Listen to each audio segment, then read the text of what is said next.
দম্মেশকৰ বিষয়ে যিছয়ে কৰা ভাৱবাণী সম্পূৰ্ণৰূপে ফলিয়ালেনে?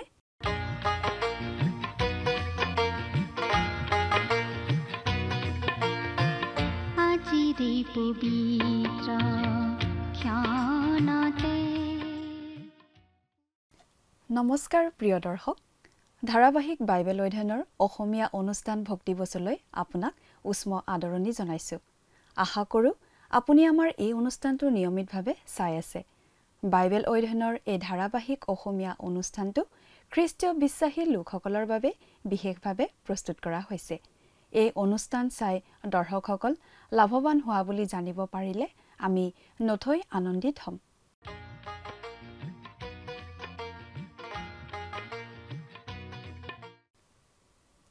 প্ৰিয় দৰ্শক, আমাৰ আগৰটো অনুষ্ঠান যদি আপুনি চাইছিল তেনেহলে আপোনাৰ নিশ্চয় মনত আছে যে আমি আগৰ অনুষ্ঠানত বাইবেলৰ পুৰণি নিয়ম খণ্ডৰ যিছয়া ভাৱবাদীৰ পুস্তকখনৰ 14 নম্বৰ অধ্যায়ৰ 18 নম্বৰ পদৰ পৰা 15 নম্বৰ অধ্যায়ৰ 3 নম্বৰ পদলৈকে পঢ়ি তাৰ ভিত্তিত আলোচনা আগবঢ়োৱা হৈছিল।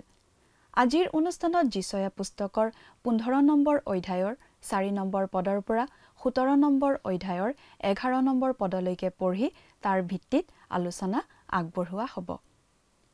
লুতৰ পৰা তেওঁৰ ডাঙৰ কইনাৰ সৈতে অনাচাৰ সম্পৰ্কৰ জৰিয়তে জন্মা অবৈধ পুত্ৰ মোৱাব আছিল মোৱাবিয়াসকলৰ পিতৃ। এই লোকসকল ইছৰাইল জাতিৰ পুৰণি আৰু অটল শত্ৰু হৈ পৰিছিল। কিন্তু ঈশ্বৰে মোৱাবিয়া কইনা ৰুথক বিশেষভাৱে বাছি লৈছিল প্ৰভু যীশুৰ জন্মৰ বাবে দাউদৰ বংশটো আগবঢ়াই নিবলৈ। আজি মোৱাব জাতি নোহোৱা হৈ গ'ল, কিন্তু আজি আধুনিক মোৱাবিয়া আছে। আমি ভাবোঁ যে মোৱাবে সেইসকলক বুজায় যিসকলে ঈশ্বৰৰ সন্তান বুলি স্বীকাৰ কৰে, কিন্তু প্ৰকৃততে তেওঁৰ সৈতে কোনো গুৰুত্বপূৰ্ণ সম্পৰ্ক নাই। ফিলিক্স আৰু ফিষ্টৰ দৰে মোৱাবিয়াসকলেও প্ৰায় পতিয়ন যায়, যদিও ঈশ্বৰৰ পৰা দূৰতে থাকি যায়। তেওঁলোক ঈশ্বৰৰ লোকসকলৰ ওচৰতে থাকিও ঈশ্বৰৰ অনুগামী নহয়। ঈশ্বৰে মোৱাবক ইমান ভয়ানক দণ্ড দিছিল যে আনকি ইছৰাইলীয়া লোকসকলেও দুখ কৰিছিল। যদিও মোৱাব ইছৰাইলৰ শত্ৰু আছিল, তথাপি মোৱাবলৈ নামি অহা ভয়াৱহ অৱস্থাৰ বাবে তেওঁলোকে সহানুভূতি প্ৰদৰ্শন কৰিছিল। ইয়াৰ মাজেৰে ঈশ্বৰৰ হৃদয়খন প্ৰকাশ পাইছে। আজি মানুহৰ অতি জঘন্য পাপবোৰ চলি থকা স্বত্তেও ঈশ্বৰে মানুহক প্ৰেম কৰি আছে আৰু সকলোলৈকে ঈশ্বৰে অনুগ্ৰহৰ আশীৰ্বাদ আগবঢ়াব বিচাৰে, যদিহে মানুহে মন পৰিৱৰ্তন কৰি ঈশ্বৰৰ কাষ চাপে। 15 নম্বৰ অধ্যায়ৰ শেষলৈকে আমি মোৱাব দেশখনৰ ধ্বংসমুখী অৱস্থাটোৰ বিৱৰণেই পাওঁ। সেয়া আছিল ভৱিষ্যতবাণী আৰু সেই সকলোবোৰ আক্ষৰিক অৰ্থতেই ফলিয়াইছে। ঈশ্বৰে মোৱাবলৈ আগবঢ়োৱা শেষ সুযোগটোৰ কথা আমি 16 নম্বৰ অধ্যায়ত পাওঁ। ঈশ্বৰৰ দয়া আৰু কৰুণাৰ সুযোগ গ্ৰহণ কৰিবৰ বাবে মোৱাবলৈ ঈশ্বৰে সুযোগ আগবঢ়াইছিল। মোৱাবৰ পৰা ইছৰাইললৈ এটা মেৰ পোৱালি পঠিয়াবলৈ কোৱা হৈছিল, তাত বেদীত বলিদান কৰিবৰ বাবে। মেৰ পোৱালিটো আছিল বলিদানৰ জন্তু যিয়ে খ্ৰীষ্টক অতি উত্তমভাৱে চিত্ৰিত কৰে। তেওঁ আছিল জগতৰ পাপ বৈ নিয়া ঈশ্বৰৰ মেৰ পোৱালি। যদি তেওঁলোকে এটা মেৰ পোৱালি পঠায়, তেন্তে মোৱাবে ইছৰাইলৰ ঈশ্বৰক চিনি পোৱা বুলি জনোৱা হ'ব। তেওঁলোকে মেৰ পোৱালি পঠিওৱা নাছিল। তেওঁলোক যে ঈশ্বৰৰ ইচ্ছাৰ অধীন আৰু ঈশ্বৰৰ দৃষ্টিত পাপী সেইটো তেওঁলোকে মানি লোৱা নাছিল। সেয়া আছিল তেওঁলোকৰ ডাঙৰ পাপ। কথাবোৰ অধিক বহলাই চাবলৈ আহকচোন এতিয়া আমি মূল আলোচনাটোৰ মাজলৈ আগবাঢ়ি যাওঁ। আমাৰ মহান ত্ৰাণকৰ্তা প্ৰভু যীশুখ্ৰীষ্টৰ নামত নমস্কাৰ প্ৰিয় শ্ৰোতা। আশা কৰোঁ আপুনি ভালে কুশলে আছে। প্ৰিয় শ্ৰোতা, আপুনি বাৰু আমাৰ এই ভক্তিবচন অনুষ্ঠানটো নিয়মিতভাৱে শুনি আছেনে? যদিহে আপুনি এই অনুষ্ঠানটো শুনি আছে, তেনেহ'লে এই কথা আপুনি নিশ্চয় জানে যে আমি আজি ভালেমান দিন ধৰি যিছয়া ভাৱবাদীৰ পুস্তকখন অধ্যয়ন কৰি আছোঁ। বাইবেলৰ পুৰণি নিয়ম খণ্ডত এই যিছয়া ভাৱবাদীৰ পুস্তকখন আমি পাওঁ। আমি আগতে উল্লেখ কৰি আহিছোঁ যে এই যিছয়া ভাৱবাদীৰ পুস্তকখন এখন ভাৱবাণীমূলক পুস্তক। ইয়াৰ যোগেদি যিছয়া ভাৱবাদীৰ যোগেদি ঈশ্বৰে জনোৱা কিছুমান ভাৱবাণী আমি বিশেষভাৱে পাওঁ।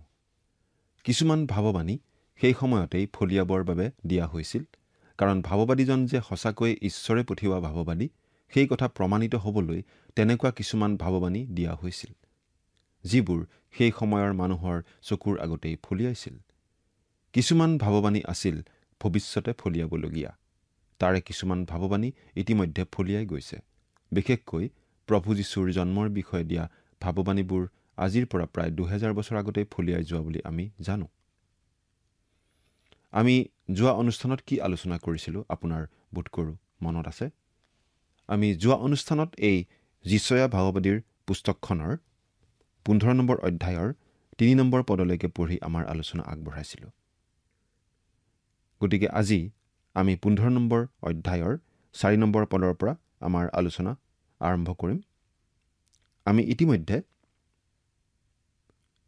যিহুদা দেশৰ ওপৰত আক্ৰমণ চলোৱা জাতিবিলাকৰ বিৰুদ্ধে ঈশ্বৰ জিহুৱাই যে দণ্ড নমাই আনিব সেই বিষয়ে জনোৱা ভাৱবাদী কিছুমান পঢ়ি আছোঁ। আমি যোৱা অনুষ্ঠানত বাবিলৰ বিৰুদ্ধে আৰু মোৱাবৰ বিৰুদ্ধে ঈশ্বৰে যে দণ্ড নমাই আনিব সেই বিষয়ে যি ভাৱবাণী দিছিল সেই কথা পঢ়িবলৈ পাইছিলোঁ। আৰু তাৰে কথাবোৰ ফলিবা বুলিও আমি ইতিমধ্যে উল্লেখ কৰি আহিছোঁ। প্ৰিয় শ্ৰোতা, এই যিচয়া পুস্তকৰ 15 নম্বৰ অধ্যায়ৰ 1 নম্বৰ পদৰ পৰা 16 নম্বৰ অধ্যায়ৰ 14 নম্বৰ পদ অৰ্থাৎ শেষ পদলৈকে মোৱাব বিষয়ক ভাৰ বাক্য আমি পাওঁ। ভাৰ বাক্য মানে তেওঁলোকৰ ওপৰলৈ যে ঈশ্বৰৰ ভাৰ বা দণ্ড বা শাস্তি নামি আহিব সেই বিষয়ে যি বাক্য ভাৱবাণী হিচাপে ঘোষণা কৰা হৈছিল সেই বাক্যকে আমি ভাৰ বাক্য বুলি কৈছোঁ। তাৰ পাছত 17 নম্বৰ অধ্যায়ৰ 1 নম্বৰ পদৰ পৰা 11 নম্বৰ পদলৈকে আমি পাওঁ দম্মেশক আৰু ইফ্ৰাইমৰ বিৰুদ্ধে কোৱা ভাৱবাণীৰ বিষয়ে। মোৱাব, দম্মেশক বা ইফ্ৰাইমৰ ক্ষেত্ৰত কি হ'ব বা নহ'ব তেনেকুৱা ভাৱবাণী দেখি সেইবোৰৰ পৰা ব্যাখ্যা কৰিবলগীয়া যিহেতু বিশেষ কথা বা বিষয় নাথাকিব, সেয়েহে আমি কিছু দীঘল দীঘল শাস্ত্ৰাংশ সামৰি ল'ব খুজিছোঁ একেলগে। ব্যাখ্যা কৰিবলগীয়া নাথাকিলেও আমি শাস্ত্ৰাংশখিনি পঢ়ি যাম। 15 নম্বৰ অধ্যায়ত আৰম্ভ হোৱা মোৱাবৰ ভাৰ বাক্যৰ বিষয়ে আৰম্ভ কৰি আমি ইতিমধ্যে ইয়াৰ আগৰটো পাঠত 15 নম্বৰ অধ্যায়ৰ 3টা পদ পাঠ কৰিছিলোঁ আৰু চমুকৈ আমাৰ মন্তব্য আগবঢ়াইছিলোঁ। আজিৰ অধ্যয়নত আমি 4 নম্বৰ পদৰ পৰা পঢ়ি যাম আৰু য'তেই আলোচনাৰ বা ব্যাখ্যাৰ প্ৰয়োজন হয় আমি আলোচনা বা ব্যাখ্যা আগবঢ়াম। এতিয়া আমি বাইবেলৰ পৰা পাঠ কৰি যাম। আপুনি যদি হাতত বাইবেলখন লৈ লৈছে তেতিয়াহ'লে আমি পঢ়ি যাওঁতে চাই যাব পাৰে। আৰু যদিহে আপোনালোকৰ হাতত বাইবেল নাই তেতিয়াহ'লে আমি পাঠ কৰি দিওঁতে অনুগ্ৰহ কৰি মন দি শুনি যাব। এয়া 15 নম্বৰ অধ্যায়ৰ 4 নম্বৰ পদৰ পৰা 9 নম্বৰ পদ পাঠ কৰিছোঁ। হিজবোন আৰু ইলিয়ালিয়ে চিঞৰিছে, জহচলৈকে সিহঁতৰ শব্দ শুনা গৈছে। এই হেতুকে মোৱাবৰ সুসজ্জিত লোকবিলাকে আৰ্তনাদ কৰিছে আৰু তাৰ প্ৰাণ তাৰ অন্তৰত কঁপিছে। মোৰ হৃদয়ে মোৱাবৰ নিমিত্তে চিঞৰিছে। তাৰ প্ৰধান লোকবিলাকে চুৱৰলৈ ইগলত চলিচিয়ালৈ পলাই গৈছে, কিয়নো সিহঁতে লোহিতলৈ উঠি যোৱা বাটেদি কান্দি কান্দি উঠি গৈছে, কাৰণ সিহঁতে হেৰোনয়মৰ বাটত সৰ্বনাশ বুলি আতাহ পাৰিছে। কিয়নো নিম্ৰিমৰ জলসমূহ মৰুভূমি হ'ল, কাৰণ ঘাঁহ শুকাই গ'ল, কোমল তৃণ নাইকিয়া হ'ল, কেঁচা বৰণীয়া একোৱেই নাই। এই হেতুকে সিহঁতে নিজৰ আৰ্জিত যথেষ্ট ধন আৰু সাঁচি থোৱা বস্তু বাইচি গছৰ জুৰিৰ সিপাৰলৈ লৈ যাব। কিয়নো চিঞৰে মোৱাবৰ সকলো সীমা জুৰিছে, তাৰ হাহাকাৰ ইগ্লইমলৈকে আৰু তাৰ হাহাকাৰ বেৰ এলিমলৈকে শুনা গৈছে। কিয়নো ডিমোনৰ জলসমূহ তেজেৰে পৰিপূৰ্ণ হৈছে, কাৰণ মই ডিমোনৰ ওপৰলৈ আৰু দুখ আনিম, মোৱাবৰ পৰা পলাই যোৱা লোকলৈ আৰু দেশৰ অৱশিষ্ট ভাগলৈ এটি সিংহ আনিম। ইয়াত আমি দেখিছোঁ যে মোৱাবৰ কাৰণে যিচয়াই দিয়া ভাৰ বাক্য ইমান গধুৰ হৈছে যে ভাৱবাদীগৰাকীও মোৱাবৰ প্ৰতি সহানুভূতিশীল হৈ পৰা আমি দেখিবলৈ পাইছোঁ। মোৱাব যদিও সদায়েই ইছৰাইলৰ শত্ৰু জাতি আছিল, তথাপি তেওঁলোকৰ ওপৰত অহা ঈশ্বৰৰ সুদবিচাৰ ইমান লোমহৰ্ষক বিধৰ হ'ব যে তাৰ বাবে যিচয়া ভাওবাদীৰো বৰ বেয়া লাগিছিল আৰু সেয়ে তেওঁলোকৰ প্ৰতি সহানুভূতি জাগি উঠিছিল। ইয়াতেই ঈশ্বৰৰ লোকৰ অন্তৰখন প্ৰকাশ পাইছে। এনে সুধবিচাৰৰ বাবে ঈশ্বৰৰো অন্তৰ যে দূষিত নহয়, ঈশ্বৰৰ অন্তৰটো যে সহানুভূতি নাজাগে তেনে নহয়। কিন্তু সহানুভূতিৰ বিনিময়ত ঈশ্বৰে পাপৰ সৈতে আপোচ কৰিব নোৱাৰে। বেয়া লাগিলেও পাপৰ শাস্তি ঈশ্বৰে দিবই লাগিব। মানুহৰ ইতিহাসত ঈশ্বৰে যি অতি মহৎ কাম কৰিলে সেয়াই প্ৰকাশ কৰিলে তেওঁৰ সমান সহানুভূতিশীল ব্যক্তি কোনো নাই। মানুহৰ প্ৰতি সহানুভূতিশীল হৈ সেই মানুহক যি প্ৰেমেৰে তেওঁ প্ৰেম কৰিলে তাৰ তুলনা নাই। তেওঁৰ সেই প্ৰেমৰ বাবেই তেওঁ স্বয়ং ঈশ্বৰ হৈও মানুহৰ ৰূপ ধাৰণ কৰি যীশুৰূপে অৱতাৰ ধাৰণ কৰি এই জগতলৈ আহিল মানৱ ঈশ্বৰ ৰূপে। কিয়? মানুহক নৰকৰ পৰা অৰ্থাৎ আত্মাৰ অনন্ত মৃত্যুৰ পৰা বচাবলৈ, মানুহক উদ্ধাৰ কৰিবলৈ, মানুহক পৰিত্ৰাণ দিবলৈ। কিন্তু তেতিয়াও তেওঁ পাপেৰে সৈতে আপোচ কৰি সেই মহৎ কাম সাধন কৰা নাই। পৰিত্ৰাণ পাবৰ বাবে যি নিৰূপিত মূল্য, সেই মূল্য তেওঁ দিছে আৰু সেই মূল্য তেওঁ দিছে নিজৰ প্ৰাণদান কৰি। পাপীক পাপৰ শাস্তি অনন্ত মৃত্যুৰ পৰা পৰিত্ৰাণ কৰিবলৈ তেওঁ নিজে পাপীৰ সেই পাপ নিজৰ কান্ধত লৈ তাৰ শাস্তি বহন কৰিছে। তেন্তে তেওঁতকৈ কোনোবা অধিক প্ৰেমময়, অধিক সহানুভূতিশীল হ'ব পাৰিবনে? মনত ৰাখিব প্ৰিয় শ্ৰোতা, আমাৰ প্ৰভু যীশু সহানুভূতিশীল হয়, কিন্তু তেওঁ আৱেগিক নহয়। আৱেগৰ বশৱৰ্তী হৈ তেওঁ কৰিবলগীয়া কাম নকৰাকৈ নাথাকে। দুখ লাগিলেও তেওঁ কৰিবলগীয়া কাম কৰিবই, পাপৰ শাস্তি তেওঁ দিবই। মৃত্যুৰ পৰা পৰিত্ৰাণ লাভ কৰাৰ মূল্যকেই বহন কৰিব, তথাপি পাপেৰে সৈতে তেওঁ আপোচ নকৰে। ঈশ্বৰ মোৱাবৰ প্ৰতিও সহানুভূতিশীল আছিল, কিন্তু সহানুভূতিশীল হৈ ঈশ্বৰে সেই সহানুভূতিৰ বিনিময়ত মোৱাবৰ কাৰণেও পাপেৰে সৈতে আপোচ নকৰে। কিন্তু মোৱাবে যদি নম্ৰ হৈ পাপ ত্যাগ কৰি ঈশ্বৰৰ গুৰিলৈ ঘূৰিলেহেঁতেন, তেতিয়া অৱশ্যে আৱেগিক হৈ পৰিলেহেঁতেন আৰু মেলা বাহু দুখনেৰে মোৱাবক তেওঁ সাৱটি ধৰি তেওঁৰ নিজৰ সন্তানৰূপে গ্ৰহণ কৰিলেহেঁতেন। প্ৰিয় শ্ৰোতা, 15 নম্বৰ অধ্যায়ৰ 4 পদৰ পৰা 9 পদলৈ যি ভাৱবাণী মোৱাবৰ ক্ষেত্ৰত আমি পঢ়ি আহিলোঁ, সেই সকলো ইতিমধ্যে আক্ষৰিক অৰ্থতেই সিদ্ধ হৈ গ'ল। মোৱাবৰ ক্ষেত্ৰত ভাৰ বাক্য ইমান কঠোৰ আৰু গধুৰ আছিল যে আজি পৃথিৱীৰ বুকুত মোৱাব বুলি কোনো জাতি বা দেশ নাই। যিচয়া 16 নম্বৰ অধ্যায়ত আমি পাওঁ, ঈশ্বৰে মোৱাবক পুনৰ আহ্বান কৰিছে, তাৰ কাৰণে প্ৰস্তুত কৰি ৰখা ঈশ্বৰৰ দয়া যেন সি গ্ৰহণ কৰে। 16 নম্বৰ অধ্যায়ৰ 1 নম্বৰ পদ, তোমালোকে দেশৰ অধিপতিয়ে পাবলগীয়া পুষ্ট ভেড়া চেলাৰ পৰা অৰণ্যৰ ফাললৈ চিয়ন জীয়ৰীৰ পৰ্বতটোলৈ পঠাই দিয়া। বেদীত বলি দিবলৈ মোৱাবৰ পৰা ইছৰাইলৰ দেশলৈ এটা মেৰ পঠাব লাগিছিল। সেই মেৰে জগতৰ পাপ নিওতা মেৰ পোৱালী যীশুখ্ৰীষ্টকেই বুজায়। যোহন 1 অধ্যায় 29 পদ। তাত যীশুখ্ৰীষ্টক জগতৰ পাপ নিওতা মেৰ পোৱালী বুলি কোৱা হৈছে, অৰ্থাৎ তেওঁৱেই সেই বলিৰ মেৰ, যি মেৰে গোটেই জগতৰ পাপৰ প্ৰায়চিত্ত কৰিবলৈ নিজে বলি হিচাপে আগবাঢ়িছিল। তেওঁলোকে মেৰটো ইছৰাইললৈ পঠাই দিয়াৰ দ্বাৰা এই বিশ্বাসৰ পৰিচয় দিলেহেঁতেন যে ইছৰাইলৰ ঈশ্বৰেই তেওঁলোকৰো ঈশ্বৰ, কিন্তু তেওঁলোকে সেই মেৰটো নপঠিয়ালে। তেওঁলোক যিগৰাকী সৰ্বোপৰি ঈশ্বৰৰ সন্তান, সেই ঈশ্বৰৰ প্ৰতি কোনো আনুগত্য নৰখাকৈয়ে, তেওঁৰ যোগ্য পূজা নকৰাকৈয়ে মোৱাবিয়াসকল বৰ ধৰ্মপৰায়ণ লোক হৈ দেখুৱাবলৈ ইচ্ছা কৰিছিল, আৰু সেইটোৱেই আছিল ডাঙৰ পাপ। এতিয়া আমি 16 নম্বৰ অধ্যায়ৰ 2 নম্বৰ পদৰ পৰা 5 নম্বৰ পদলৈকে পাঠ কৰি দিছোঁ। কিয়নো অৰ্ণোনৰ পাৰ ঘাটবোৰত মোৱাবৰ জীয়ৰীবিলাক ভ্ৰমি ফুৰা চৰাইৰ নিচিনা, বাঁহৰ পৰা খেদি দিয়া পক্ষীৰ নিচিনা হ'ব। পৰামৰ্শ দিয়া, ন্যায় বিচাৰ কৰা, দুপৰীয়া নিজৰ ছায়াক ৰাতিৰ নিচিনা কৰা, খেদি দিয়াবিলাকক লুকুৱাই ৰাখা, ভ্ৰমি ফুৰা লোকক দেখুৱাই নিদিবা। মোৰ খেদি দিয়া লোকক তোমাৰ লগত বাস কৰিবলৈ দিয়া।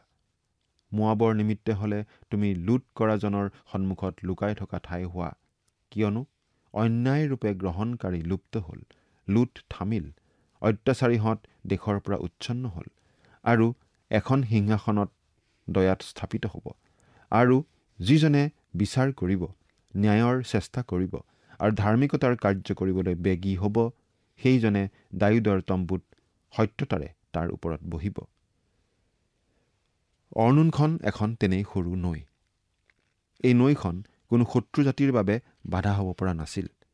সেয়ে ওচৰীয়াসকলে সহজে এই নৈখন পাৰ হৈ মোৱাব আক্ৰমণ কৰিব পাৰিছিল।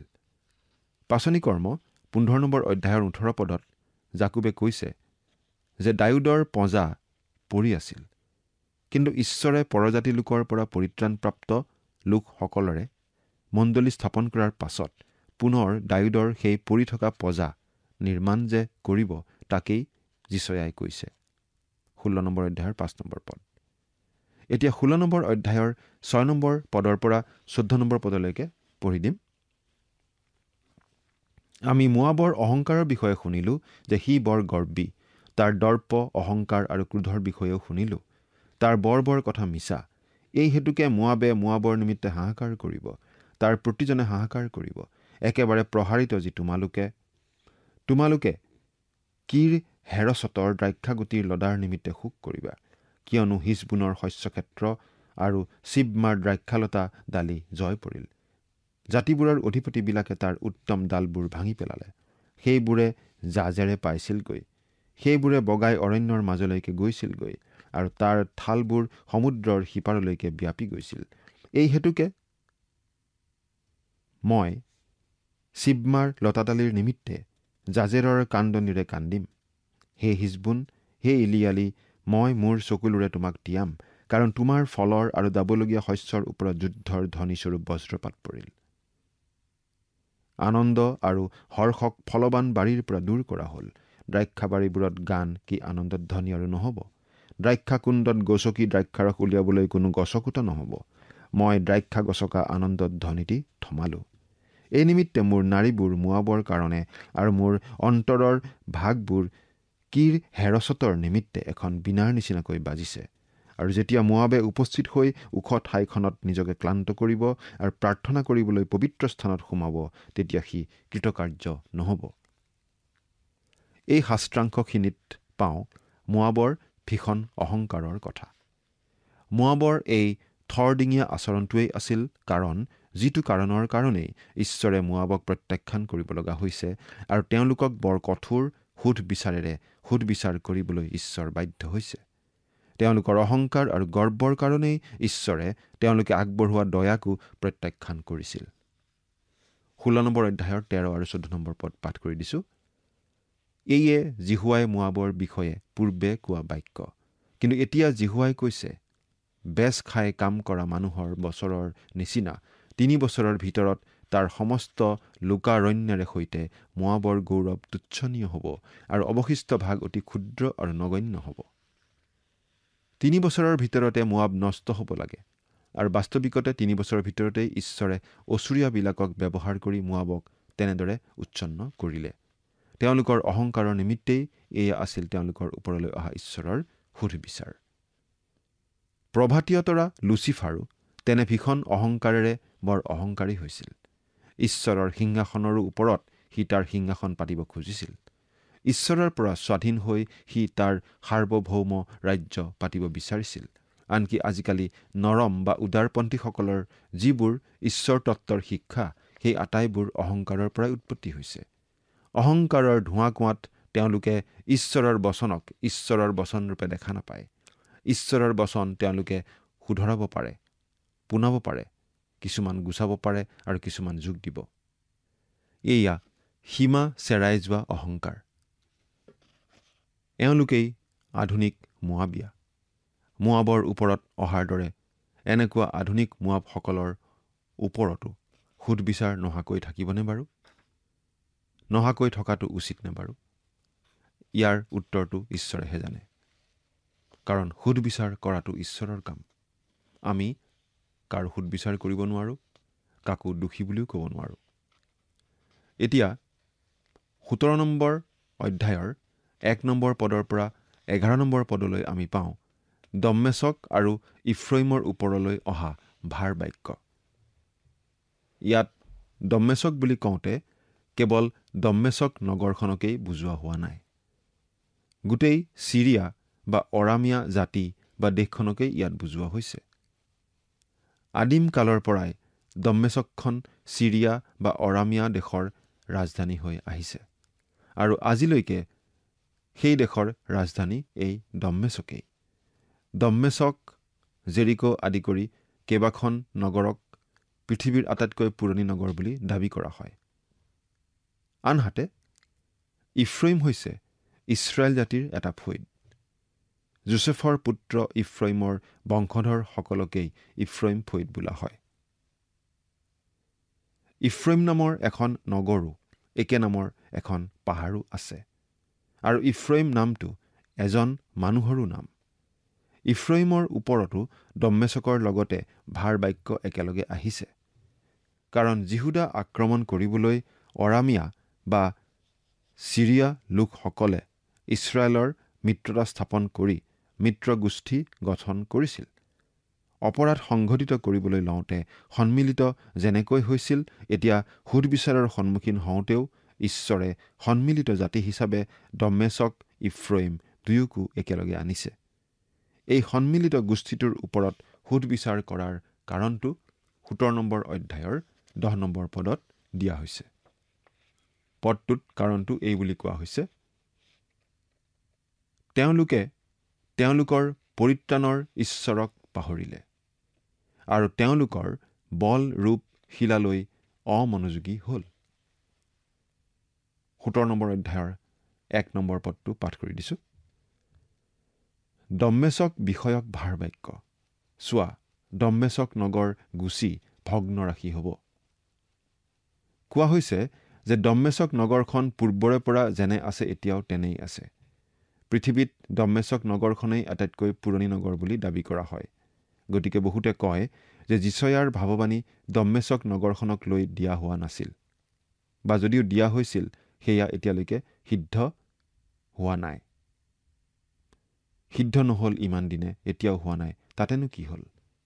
নহ'ল, হোৱা নাই, কিন্তু এদিন হ'ব। কাৰণ যিচয়া ভাৱবাদীৰ ভাৱবাণী সিদ্ধ হোৱাৰ দিন উকলি যোৱা নাই নহয়। দিন আহিব যেতিয়া ধ্বংস হৈ ভগ্নৰাশী হ'ব।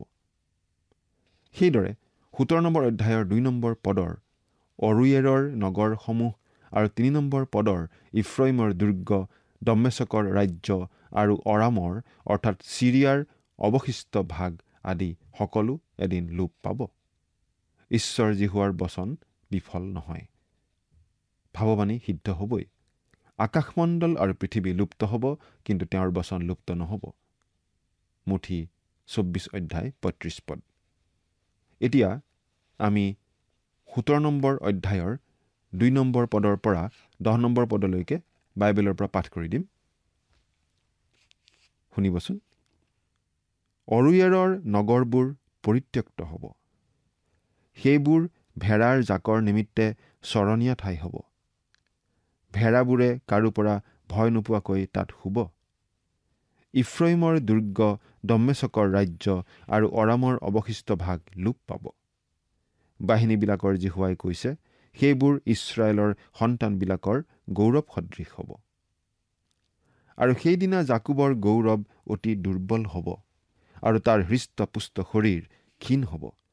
আৰু যেনেকৈ ধান দাওঁতাই থিয় হৈ থকা শস্য গোটায় আৰু নিজ হাতেৰে থোকবোৰ কাটে, বা যেনেকৈ কোনোৱে ৰফাইম উপত্যকাত থোকবোৰ বুটলে, সেইদৰে হ'ব। তথাপি ইছৰাইলৰ ঈশ্বৰ জিহুৱাই কৈছে, এজোপা জিতগছ জোকৰাত যেনেকৈ অতি ওখ ডালটিৰ আগত 2-3টা গুটি থাকে, যেনেকৈ এজোপা ফলৱতী গছৰ ডালবোৰত 4টা-5টা গুটি থাকে, তেনেকৈ তাত অলপ অৱশিষ্ট থাকিব। সেইদিনা মানুহে নিজ সৃষ্টিকৰ্তালৈ মুখ কৰিব আৰু নিজ চকুৰে ইছৰাইলৰ পবিত্ৰজনলৈ দৃষ্টি কৰিব, আৰু সি নিজ হাতৰ কাৰ্য যজ্ঞবেদীবোৰলৈ চকু নিদিব, নাইবা তাৰ আঙুলিৰে সজা আছেৰা মূৰ্তিবোৰ বা সূৰ্য প্ৰতিমাবোৰলৈ দৃষ্টি নকৰিব। যি ঠাইবোৰ ইছৰাইলৰ সন্তানবিলাকৰ ভয়ত পৰিত্যক্ত হৈছিল সেইদিনা তাৰ দৃঢ় নগৰবোৰ কাঠনিত আৰু পৰ্বতৰ টিঙত থকা সেই পৰিত্যক্ত ঠাইবোৰৰ নিচিনা হ'ব আৰু দেশ উচ্ছন্ন হ'ব, কিয়নো তুমি তোমাৰ পৰিত্ৰাণৰ ঈশ্বৰক পাহৰিলা আৰু তোমাৰ বলস্বৰূপ শিলালৈ অমনোযোগী হলা। এই নিমিত্তে তুমি সুন্দৰ সুন্দৰ পুলিবোৰ ৰুইছা আৰু তাৰ মাজত বিদেশী কলম লগাইছা। প্ৰিয় শ্ৰোতা, দম্মেশক আৰু ইফ্ৰাইমে আচৰা পাপ, অৰ্থাৎ আমাৰ পৰিত্ৰাণৰ ঈশ্বৰক পাহৰা আৰু আমাৰ বলস্বৰূপ শিলাৰ প্ৰতি অমনোযোগী হোৱা পাপ যেন আমি আচৰণ নকৰোঁ। তাৰ বাবে সাৱধান হ'বলৈ এই ভাৱবাণীৰে আমাক সাৱধান কৰি দিয়া হৈছে। ঈশ্বৰৰ এই সাৱধান বাণীৰ বাবে তেওঁৰ নামত ধন্যবাদ কৰোঁ আৰু আজিলৈ আমি ইমানতেই সামৰিছোঁ। ঈশ্বৰে আপোনাক ভালে কুশলে ৰাখক। নমস্কাৰ।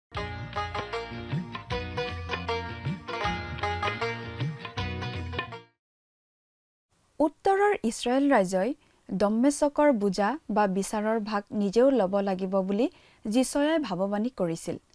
উত্তৰৰ ইছৰাইল ৰাজ্যই এই দণ্ড ভুগিব লাগিব, কাৰণ তেওঁলোকৰ মিত্ৰতা আছিল দম্মেশকৰ লগত। দুয়োকে শত্ৰুৱে ঘেৰাও কৰাৰ বিষয়ে আমি বাইবেলত পঢ়িবলৈ পাওঁ আৰু অৱশেষত অছুৰৰ ছালমানেছৰে তেওঁলোকক পৰাস্ত কৰি দেশৰ পৰা বিতাড়িত কৰিছিল। এইটো যিচয়াৰ যুগেৰে ঈশ্বৰে দিয়া ভাৱবাণীৰ আংশিক পূৰ্ণতা আছিল বুলি ক'ব পাৰি। বহুতৰ মতে ইয়েই হৈছে সম্পূৰ্ণ পূৰ্ণতা। কিন্তু আমি অনুভৱ কৰোঁ যে এই সকলোবোৰ কথাই আনকি ভৱিষ্যতৰ দিন এটালৈও চাই আছে। নিশ্চিতভাৱে এইটো আংশিকভাৱে অন্তত পূৰ্ণ হৈছে। কিন্তু প্ৰায়ে ঈশ্বৰৰ বাক্যত আমি দেখিবলৈ পাওঁ যে ঈশ্বৰে আমাক আগৰ আংশিক পূৰ্ণতা দি আমাক এই বুলি জনায় যে ভাৱবাণী ভৱিষ্যতে সম্পূৰ্ণৰূপে পূৰ্ণ হ'ব। আজিলৈ আমাৰ অনুষ্ঠানটো ইমানতে সামৰণি মাৰিব খুজিছোঁ। পৰৱৰ্তী অনুষ্ঠানত আপোনালোকক পুনৰ লগ পোৱাৰ আশা ৰাখিছোঁ। সামৰণি মৰাৰ আগতে আহকচোন আমি খন্তেক প্ৰাৰ্থনাত মূৰ্ণত কৰোঁ হওক। সৰ্বশক্তিমান দয়ালু মৰমীয়াল পিতৃ ঈশ্বৰ, প্ৰভু তোমাক ধন্যবাদ দিছোঁ। প্ৰভু তুমি তোমাৰ প্ৰেম অনুগ্ৰহে আমাক আটাইকে পৰিপূৰ্ণ কৰিলা। তাৰ বাবে দয়ালু মৰমীয়াল পিতৃ ঈশ্বৰ, প্ৰাৰ্থনা কৰিছোঁ এসময়তে তোমাৰ চৰণত।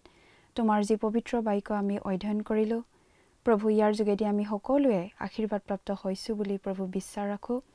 আৰু বিশেষকৈ পিতৃ এসময়তে তোমাৰ চৰণত প্ৰভু সহায় বিচাৰিছোঁ।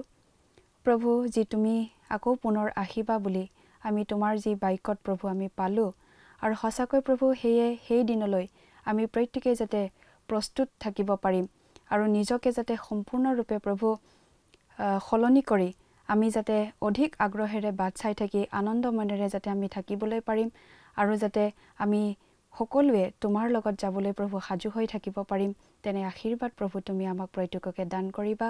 আৰু প্ৰভু এই অনুষ্ঠানটি চাই থকা প্ৰতিজন দৰ্শকক তোমাৰ হাততে সমৰ্পণ কৰি এই সকলো যাচনা মহান ত্ৰাণকৰ্তা প্ৰভু যীশুখ্ৰীষ্টৰ নামত অৰ্পণ কৰিছোঁ। আমেন।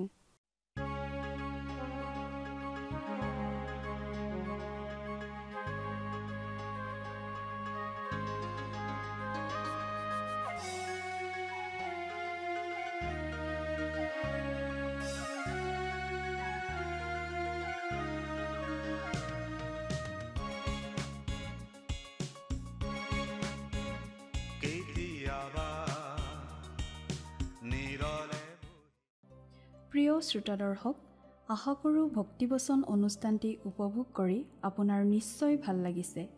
এই বিষয়ে আপোনাৰ মতামত জানিব পাৰিলে আমি নথৈ আনন্দিত হ'ম। আপোনাৰ যদি আমাৰ এই অনুষ্ঠানটি উপভোগ কৰি ভাল লাগিছে, তেন্তে অনুগ্ৰহ কৰি আমালৈ এটি মিছ কল দিয়কচোন। আপোনাৰ এটা মিছ কল আমাৰ বাবে অতি মূল্যৱান। প্ৰতিটো মিছ কল দিয়া সকলৰ মাজৰ পৰা এজন বিশেষ দৰ্শকক বাছি লৈ সপ্তাহৰ শেষত পুৰস্কৃতও কৰা হ'ব।